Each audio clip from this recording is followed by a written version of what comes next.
Monsieur le Président, mes chers collègues, quelques remarques d'abord sur ce que nous venons d'entendre et le débat qui s'est noué ici.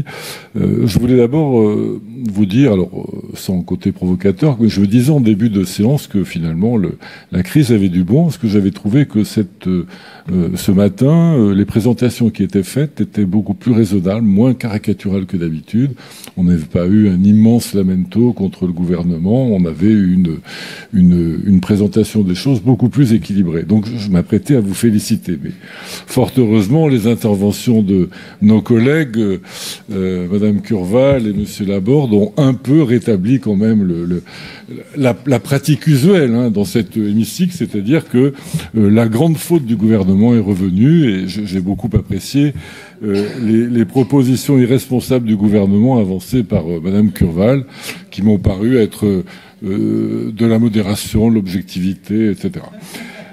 Alors, moi, ce que je voudrais dire quand même, c'est que on ne peut pas éternellement dire en préambule, comme ça a été dit par beaucoup de présidents de groupes, bien sûr, notamment le président de notre groupe, que nous vivons un temps difficile, que nous avons affronté des choses qu'on n'a pas eu à affronter depuis très longtemps, que des fondamentaux absolus, aussi bien en termes de valeurs que de réalité concrète et de solidarité, sont remis en cause, des fondamentaux sur lesquels nous vivions depuis quand même 80 ans. On ne peut pas dire tout ça, on ne peut pas dire aussi que y a un effort à faire de manière assez évidente au niveau européen, et puis en même temps ne pas se poser la question des dépenses. Alors, vous avez commencé à le faire, et c'est vrai que ciseaux, sécateur, je rassure Monsieur Laborde, j'ai pas vu de tronçonneuse. On doit être entre le ciseau et le sécateur pour l'instant, mais c'est quand même un début qui est utile, disons-le. Monsieur Laborde est dans son rôle. Il refuse, de manière générale, d'envisager les questions budgétaires autrement que sur la question des recettes. Ou alors les dépenses, c'est pour les augmenter éternellement. Je ne sais pas si on peut faire ça longtemps et si on pourra continuer longtemps à faire comme si on était dans le monde d'avant où les recettes sont exponentielles et on est peut-être décroissant dans les paroles, mais concrètement, on est très croissant dans les budgets. Donc ça, non, on ne peut pas continuer comme ça. Et je crois que, quant à Madame Curval nous dit ce gouvernement est horrible. Alors lui, par contre, il manie le sécateur et nous, on ne peut rien faire. Mais je pense que quand même, ça pose une question.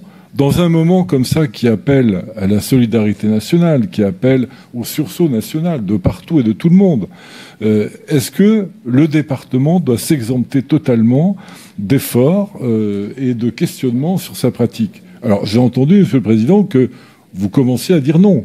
Et vous commenciez à mettre en œuvre au moins une réflexion. On verra ce que ça donne au moment du budget lui-même. Mais au moins ça. Mais je trouve que l'irresponsabilité, elle est du côté de ceux qui disent « faisons des efforts partout, regardons partout les dépenses, sauf ici, chez nous ». Eh bien oui, il faut regarder les dépenses chez nous. Il faut le faire d'une manière ambitieuse. On vous y invite depuis longtemps. Vous semblez vouloir commencer. Nous verrons au budget ce qu'il en est, mais...